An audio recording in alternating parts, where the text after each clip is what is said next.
તમે OnePlus smartphone અથવા OnePlusની જો કોઈ પ્રોડક્ટ વાપરતા હો તો આ સમાચાર તમારે ખાસ સાંભળવા જેવા છે। નમસ્કાર દર્શક મિત્રો, જો તમે OnePlus સ્માર્ટફોન અથવા OnePlusની જો કોઈ પ્રોડક્ટ વાપરતા હો તો આ સમાચાર તમારે ખાસ સાંભળવા જેવા છે, કારણ કે 1 મે 2024 मतलब કે આજના દિવસથી OnePlusના સ્માર્ટફોન અને બીજી બધી પ્રોડક્ટ છે એ ભારતની અંદર વેચાતી બંધ થઈ જવાની છે। એટલે આ વિશે હું તમારી સાથે વાત કરીશ। મારું નામ રાજેશ શાહ છે અને તમે જોઈ રહ્યા છો ખબર છે .com।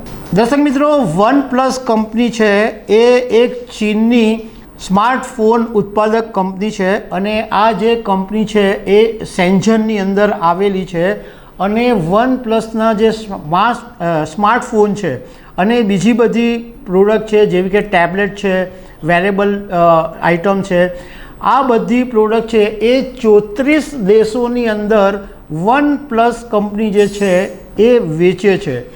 ભારતમાં પણ OnePlusના મોબાઈલ અને બીજી બધી જે પ્રોડક્ટ છે એ છેલ્લા 7 વર્ષથી ભારતની અંદર વેચાઈ રહી છે, પરંતુ હવે OnePlusના જે સ્માર્ટફોન છે એ આજથી બંધ થઈ જવાના છે। હવે એનું કારણ બી હું તમારી સાથે વાત કરીશ। પહેલાં આ south India organised retail association એણે OnePlus ઇન્ડિયાના ડિરેક્ટર ઓફ સેલ્સ રણજીત સિંહને એક પત્ર લખીને જાણ કરી છે કે અમે 1 મે 2024થી OnePlusના સ્માર્ટફોન, ટેબ્લેટ અને વેરેબલ આઇટમ્સનું વેચાણ કરીશું નહીં। એટલે આખા ઇન્ડિયાની અંદર આ એસોસિએશને કીધું છે કે OnePlusના મોબાઈલ, ટેબ્લેટ અને બીજી કોઈ પણ આઇટમ હવે ભારતમાં નહીં વેચવામાં આવે। એસોસિએશનનું કહેવું એમ છે કે રિટેલર્સ ઘણી બધી ફરિયાદો OnePlusની સામે આવી હતી અને એને કારણે અમે કંપનીને છેલ્લા 1 વર્ષથી આ બાબતે લખતા આવ્યા છે, રજૂઆતો કરી છે, પરંતુ કંપનીએ કોઈ ઉકેલ લાવ્યો નથી। હવે કંપનીએ જે નિવેદન આપ્યું છે એમાં કંપનીએ એમ કીધું છે કે છેલ્લા 7 વર્ષથી ભારતના જે રિટેલર્સ છે જે OnePlusના મોબાઈલ્સ વેચે છે એ લોકોનો અમને સહયોગ મળેલો છે।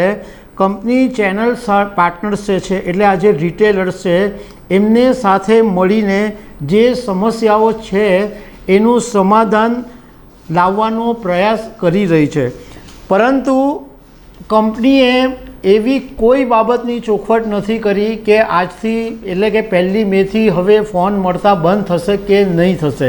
મતલબ ઓફલાઈન સેલ્સ છે એ બંધ થઈ જશે, પરંતુ ઓનલાઈન વેચાણ ચાલુ રહેશે। એટલે તમે અમેઝોન કે ફ્લિપકાર્ટ કે એવી રીતના જો તમારે ફોન મંગાવવો હોય તો તમે મંગાવી શકો છો। હવે રિટેલર્સની જે ફરિયાદ છે કે શું કામ એવો દિવસ આવ્યો કે OnePlusને બંધ કરવાની નોબત આવી, તો રિટેલર્સે એસોસિએશનને એવી ફરિયાદ કરી છે કે સૌથી પહેલાં તો કંપની બધા કરતાં ઓછું માર્જિન આપે છે।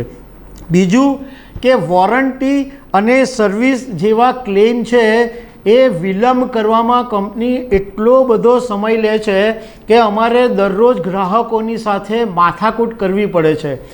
આજના સ્પર્ધાત્મક જમાનાની અંદર સર્વિસની બાબતમાં આટલો બધો વિલંબ હોય તો ગ્રાહકો અમારી સાથે લડાઈ કરે તો એવા સંજોગોની અંદર અમે OnePlusના મોબાઈલ વેચી શકીએ એમ નથી।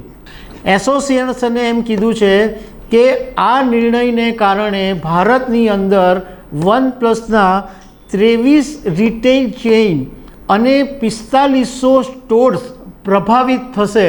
એટલે 4500 સ્ટોર્સ અને આ 23 જે ચેઇન છે એની અંદર OnePlusના મોબાઈલ અને બાકીની પ્રોડક્ટ વેચાવાની બંધ થઈ જશે।